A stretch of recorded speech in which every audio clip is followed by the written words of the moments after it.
Oi, gente, como é que vocês estão? Então, hoje eu tô trazendo aqui o vídeo da hashtag Quem Entende do Assunto, um cara muito legal chamado Alexandre Jung, que vai falar com vocês sobre astrologia tradicional. Essa parte do nosso canal, ela traz a proposta de sempre abrir caminho para as pessoas que entendam de coisas muito específicas que não necessariamente são minhas áreas de trabalho. Porque a proposta do canal é realmente trabalhar tudo com muita propriedade. Então, para que eu não faça um vídeo para vocês do que seria muito possível, eu fazer uma pesquisa rápida e falar meia dúzia de coisas que eu encontrei na internet, prefiro sempre estar trazendo para vocês tudo aquilo que é feito com propriedade, com entendimento de verdade e com experiência. Então, hoje eu estou trazendo o Jung para falar com vocês sobre isso. E se você tem interesse também em participar dessa parte do nosso canal, que são vídeos que são lançados mais ou menos quinzenalmente, toda terça-feira, você pode estar mandando sua proposta para ocausdesempre@gmail.com e aí a gente conversa um pouquinho, alinha os pontos e a gente se entendendo, seu vídeo vem parar aqui e você vem ajudar a galera do meu canal. Então é isso, vamos pro vídeo. Olá a todos, meu nome é Alexandre Dias, eu sou astrólogo, tarólogo e terapeuta holístico. Eu atendo pela Astéria Terapias de Oráculos, depois vocês podem procurar a minha página lá no Facebook. E vim aqui participar desse projeto do Vitor, esse projeto muito bacana, do Que Entende com o Assunto, trazendo uma contribuição sobre a astrologia tradicional. Então eu vou apresentar o que ela é, do que ela se trata, que tipo de proposta ela tem, e alguns exemplos de práticas e ramos da astrologia tradicional para vocês entenderem melhor o tipo de coisa que ela se propõe. Vamos lá? Em primeiro lugar, o que é a astrologia tradicional? Para a gente entender isso, a gente precisa ver um pouco mais sobre a história da astrologia. Em primeiro lugar, a gente precisa entender que a astrologia ela surge há pelo menos 2 milênios no período helenístico. E quando eu digo astrologia, eu quero dizer mais esse corpo de conhecimentos e práticas que tem certas estruturas similares ao que a gente entende hoje. A gente pode sempre nomear a astrologia como uma forma de correlacionar eventos celestes com a vida humana e a vida na Terra em geral.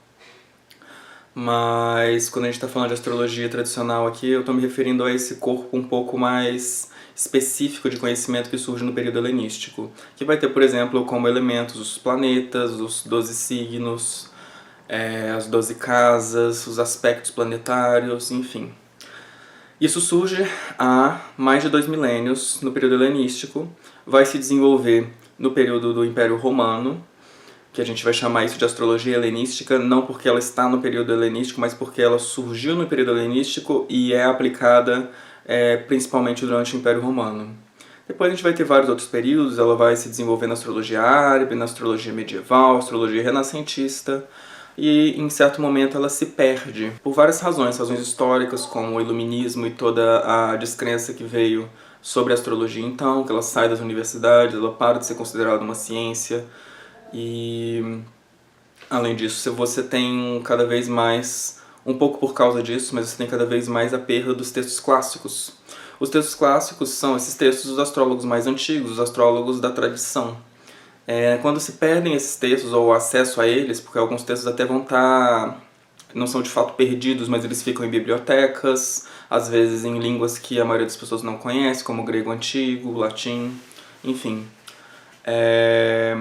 Com a perda desse conhecimento é que vai surgir a astrologia como a gente conhece hoje, que é a astrologia que a gente chama comumente de astrologia moderna. Astrologia moderna significa dizer dessa astrologia que surge na Idade Moderna e ela não é exatamente uma escola astrológica, ela é na verdade uma visão de mundo que vai fazer surgir um tipo específico de interpretação astrológica. Algo disso está baseado na astrologia mais antiga, mas em grande medida a gente tem essa perda do entendimento anterior, então o que é produzido a partir daí é novo, é um conhecimento novo que não está baseado na tradição astrológica original.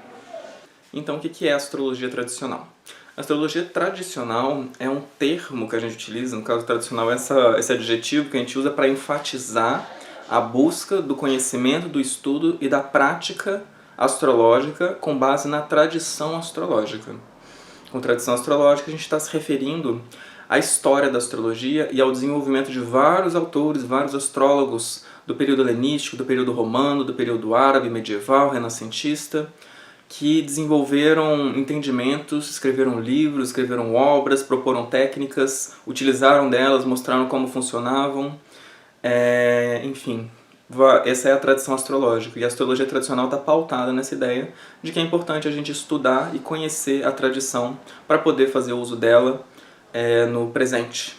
Com a astrologia tradicional, quando a gente usa esse termo, né, essa expressão hoje, a gente está se referindo tanto à tradição astrológica, no sentido de que a gente pode chamar de astrólogos tradicionais os astrólogos helenísticos, os astrólogos medievais, árabes, enfim, porque são astrólogos que estão pautados na tradição astrológica.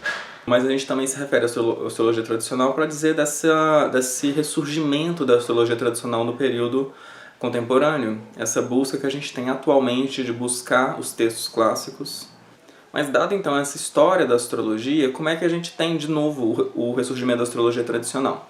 Nas últimas décadas, a partir da década de 80 aproximadamente, um pouco antes já tinha alguns textos, mas acho que dá para considerar a década de 80 como uma década particularmente fértil nisso, que foi a tradução,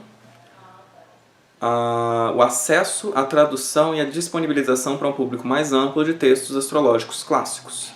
Isso se deu, por exemplo, através de especialistas que se deram ao trabalho de ir em academias, em bibliotecas do mundo inteiro, recolher textos em grego, textos clássicos, e se dar ao trabalho de traduzir eles e disponibilizar eles no mercado editorial. Assim você tem uma entrada da astrologia tradicional, mais efetivamente nas práticas de astrólogos, que aos poucos vão começar a entender melhor os fundamentos da astrologia originários e a partir disso vão começar a propor novas formas de lidar com o mapa que estão pautadas na tradição. Assim, a astrologia tradicional ela ressurge tanto como um campo de pesquisa e de estudo, como um campo de práticas. E os astrólogos tradicionais que vão aparecendo desde a década de 80, através do estudo dos textos clássicos, vão começar a entender a astrologia a partir de como os antigos a entendiam.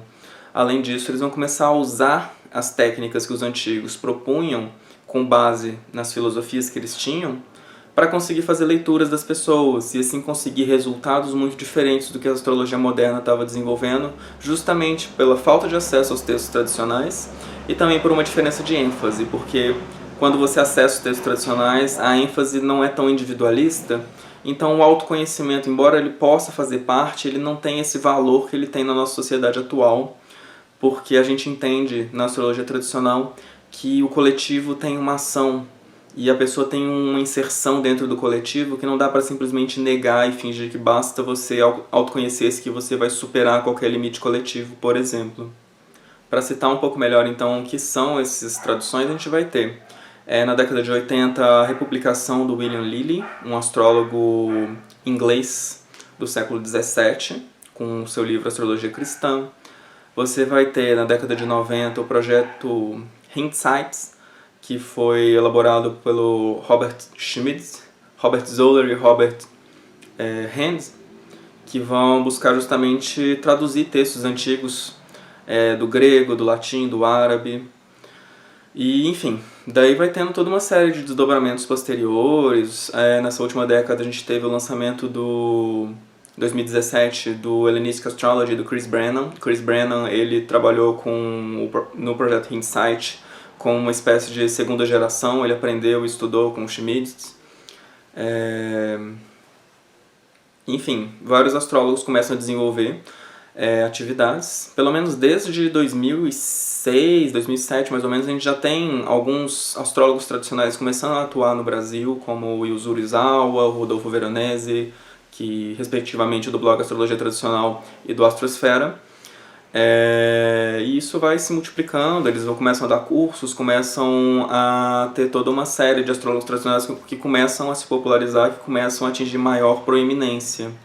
Para entender então na prática um pouco melhor o que é a astrologia tradicional, eu quis trazer para a gente então os ramos da astrologia tradicional. Esses ramos eles são uma generalização, mas eles são úteis para o estudo. Não dá para dizer que em todos os períodos históricos e em todas as culturas onde a astrologia se desenvolveu tradicionalmente, existiam esses ramos propriamente ditos. Alguns eram mais, às vezes até eram considerados possíveis, mas eram reprimidos por razões culturais. Outros só se desenvolveram posteriormente. enfim. Os ramos da astrologia, eles trazem um pouco mais de clareza das possibilidades astrológicas. Para começar a falar então deles, eu vou começar falando da astrologia natal, porque ela é justamente a astrologia que se tem maior conhecimento nesses tempos atuais. A astrologia natal ela é a grande carta-chave da astrologia moderna, né? A astrologia natal é justamente essa astrologia que se propõe a elaborar uma carta natal e a partir da carta natal dizer algo sobre a pessoa. No caso da moderna, essas coisas que são ditas são principalmente num aspecto psicológico, buscando autoconhecimento. No caso da astrologia tradicional, a gente tem uma diferença muito grande na astrologia natal. Primeiro, porque não é só a carta natal que é importante. Além da carta natal, a carta natal ela é chave, ela é muito importante. Mas a partir da carta natal se fazem toda uma série de uso de técnicas preditivas, às vezes que incluem elaboração de novos mapas, como o retorno solar. E essas técnicas preditivas vão demonstrar melhor como certas promessas que estão no mapa natal vão se desenvolver ao longo da vida da pessoa. Além disso, a carta natal tem aspectos muito diferentes, porque, por exemplo, nem todos os planetas são tão importantes no que diz respeito à personalidade da pessoa. Na astrologia moderna, todos os planetas num mapa são considerados como representativos da vida da pessoa. Quando a gente fala de casas também, em geral, na astrologia moderna, as casas também estão mais ligadas a esse aspecto psicológico. Você, por exemplo, vai dizer que a casa 7 é como você se relaciona com o seu parceiro. A casa 5, como você entende o prazer. A casa 10 é como você lida com a carreira. No caso da astrologia tradicional, os elementos variam entre elementos que dizem mais a respeito da vida interior da pessoa, da sua personalidade, do seu temperamento, de como ela se porta publicamente. Mas você também vai ter elementos que vão dizer de como é a vida da pessoa num nível social, num nível coletivo. Não gosto muito do nível externo, porque externo dá a impressão de que não afeta o interno, e na verdade é essa rede, né? Então, por exemplo, uma coisa que é uma deturpação muito grande da astrologia tradicional é a ideia de que o Sol representa quem você é de verdade, a sua essência. Isso foi desenvolvido na astrologia moderna, principalmente pelo Alan Leal, justamente porque o Sol tem uma capacidade mais fácil de previsão. O Sol está aproximadamente nos mesmos signos, nos mesmos períodos do ano. Então, uma pessoa não precisa elaborar uma carta natal para poder ler um horóscopo de jornal e saber qual é o signo dela e fazer uso daquele horóscopo. Só que o Sol, tradicionalmente, ele não necessariamente diz da pessoa. Alguns casos pode dizer, mas é um nível que a gente chama de acidental. Dependendo de outros posicionamentos no mapa, o Sol pode ser relevante para entender a personalidade de uma pessoa, mas ele não é a chave para isso. Só para trazer então um pouquinho do gostinho prático da astrologia tradicional, os elementos que vão dizer mais a respeito da personalidade da pessoa são o ascendente, o regente do ascendente, a Lua e Mercúrio. A princípio, porque a gente vai ter outros elementos que vão lidar com essas questões. Além disso, a gente vai usar cálculos de temperamento para entender como a pessoa, que tipo de característica a pessoa costuma ter e exercer, que tipo de ideia mais motiva ela. Você tem a motivação primária, que vai dizer que tipo de coisa mais interessa a pessoa, o que ela busca na vida, que tipo de objetivo ela tem lá no fundo. Você tem cálculo do Senhor das Maneiras, que é esse que vai dizer de como a pessoa é vista socialmente, de como ela é interpretada. Diferente do que a astrologia moderna popularizou, o ascendente não é a máscara social, o ascendente não diz de como a pessoa é vista socialmente. O ascendente, pelo contrário, ele diz de como a pessoa é. O ascendente representa a pessoa. É um aspecto mais próprio dela, é um aspecto de como ela, de quem ela é, tanto num nível mental como num nível físico. Um segundo ramo da astrologia tradicional é a astrologia mundana. Alguns astrólogos modernos até fazem previsões nesse sentido, mas ela é mais característica da astrologia tradicional, que tem técnicas próprias. A astrologia mundana ela já tem algumas raízes na astrologia mesopotâmica, que antecede a helenística e que tem características diferentes. Mas ela também ganha grande desenvolvimento na astrologia árabe, com técnicas específicas que podem estar relacionadas à astrologia persa e à astrologia indiana também. A astrologia mundana é a astrologia dos reinos, das nações, dos reis e governantes das nações. Ela prevê e faz previsões ligadas a eventos coletivos, ao destino dos reinos, né? Então é nela que, por exemplo, astrólogos às vezes fazem previsões sobre o futuro do governo atual, com base na astrologia mundana e técnicas de astrologia mundana. Você pode considerar como um sub-ramo da astrologia mundana a astrometeorologia, que é a astrologia que se propõe a prever o clima. Ela também tem algumas características que podem... Também é possível fazer algo de astrometeorologia com base na astrologia horária, que eu vou comentar daqui a pouco. O terceiro ramo, então, da astrologia tradicional vai ser a astrologia eletiva. A astrologia eletiva é a astrologia que propõe a eleger os melhores momentos para se iniciar ações. Então, por exemplo, quando começar um casamento, quando assinar um contrato,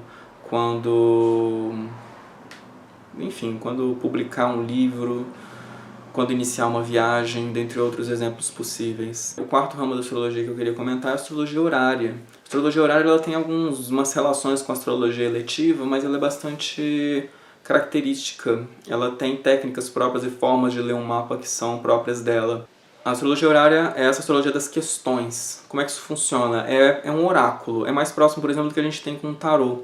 Você chega com uma questão e se levanta um mapa daquela questão. Com base em alguns elementos que você vai, dependendo da questão, considerar como significadores, você vai conseguir entender, por exemplo, como algo vai se dar. A astrologia horária ela é usada para, às vezes, coisas muito práticas. Por exemplo, eu perdi um objeto, você faz um mapa para entender onde ele está, se é possível recuperar ele.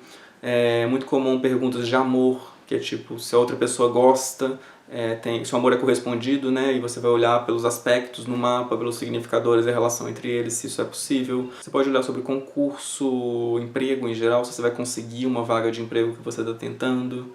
Enfim, perguntas mais práticas. A astrologia horária ela tem essa capacidade de lidar com as coisas de uma forma mais prática, que é bastante interessante quando a gente está lidando, por exemplo, com a Natal, que é um pouco... A astrologia natal tem um nível um pouco mais objetivo na medida em que ela consegue fazer previsões, mas a horária é bastante mais objetivo porque, por exemplo, num determinado mapa onde você perdeu uma coisa, você perdeu uma chave, um significador de uma casa pode ser um planeta. E o planeta literalmente representa a chave, então ele é bastante mais objetivo e literal. O mapa na astrologia horária. Talvez a gente possa considerar como um outro ramo, mas é mais no sentido de uma especialização da astrologia, é a astrologia médica. A astrologia médica ela vai ter elementos relacionados à leitura da carta natal para saber que tipo de doença a pessoa está mais suscetível a ter, de um lado. Você vai ter previsões que são mais próximas da astrologia eletiva, onde você vê quando uma doença começou para saber como ela vai se desdobrar. E você vai ter talvez questões horárias para saber que tipo de problema a pessoa está passando. E, bom, com base nisso tudo você consegue propor remédios, por exemplo. A astrologia médica foi muito popular no período medieval, porque ela era considerada justamente como um ramo científico que não afrontava de nenhuma forma a Deus e ao cristianismo. E já falando também um ramo que já era bem menos popular no cristianismo, mas que existia de várias formas, inclusive no período medieval, é a astrologia mágica. A astrologia mágica ela é, em grande medida, um sub-ramo da astrologia eletiva. Quando você pensa em astrologia mágica, pelo menos, tem várias possibilidades, mas a astrologia mágica mais disseminada é da elaboração de talismãs astrológicos.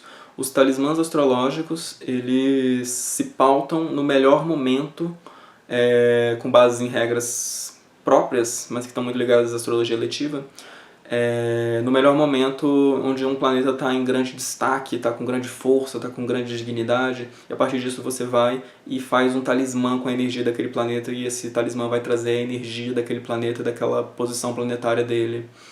Então, por exemplo, uma pessoa poderia fazer um talismã de Mercúrio para conseguir se comunicar melhor, conseguir vender coisas de uma forma melhor, um talismã de Júpiter para atrair prosperidade para a vida dele, um talismã de Marte para ter vitória numa guerra, esse tipo de coisa, numa batalha, numa briga. Você tem outras técnicas de astrologia mágica, eu não conheço muito delas, mas você tem, por exemplo, a caridade astrológica, eu conheci ela no blog do Yuzuru, o Astrologia Tradicional, que é justamente a prática de você amenizar o desconforto que uma posição planetária traz, seja para o seu mapa natal, seja devido a um trânsito planetário. Então, por exemplo, se você sabe que a sua lua natal é muito complicada, ela está em Escorpião, que é um lugar de queda, ela perde força, ela traz paranoia e dificuldades num nível interno, você pode fazer o quê? Você pode se aproximar de elementos lunares positivos para você amenizar aquela falta da lua, aquela dificuldade, aquela debilidade lunar. Então, por exemplo, incensos lunares, comidas lunares, que são comidas com muita água, talvez uma relação com o mar, com a água do mar. Plantas lunares a gente tem, por exemplo, o alecrim. E você se rodeia desses elementos para amenizar aquele desconforto de um nível astrológico. A astrologia mágica eu queria comentar também, não é propriamente a astrologia tradicional ocidental, mas você tem uma aproximação interessante, um desenvolvimento interessante disso na astrologia Jyotish, que você vai ter, que é a astrologia indiana, que você vai ter um uso de mantras específicos para amenizar males planetários, você vai ter formas de devoção específicas. A astrologia Jyotish tem inclusive uma devoção aos planetas, tem essa possibilidade, né, dentro das várias vertentes hinduístas, você tem a possibilidade de fazer uma devoção aos planetas para que eles possam trabalhar em seu benefício e que você possa minimizar os males planetários. Tem uns amigos meus também que eles conhecem um mantra taoísta, que também está bem próximo do budismo,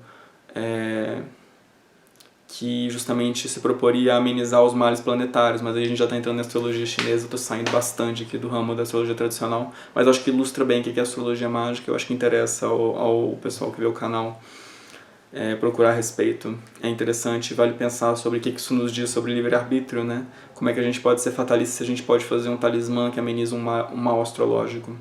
Então é isso, gente. Se tiverem alguma dúvida, deixem nos comentários, vou fazer o possível para comentar. Eu estou na elaboração de um canal de YouTube, quando eu tiver eu divulgo para vocês. Eu estou com a página Astéria no Facebook e no Instagram, Astéria Terapias e Oráculos, você pode procurar @AstériaOráculos, onde eu desenvolvo o meu trabalho tanto como terapeuta holístico de Reiki, de terapia floral, como também como astrólogo, como tarólogo. Lá também eu faço publicação de material próprio, onde eu tento trazer informação sobre a astrologia tradicional e sobre as outras áreas com as quais eu trabalho. Faço previsões semanais, esse tipo de coisa. Espero que tenham gostado e é um prazer.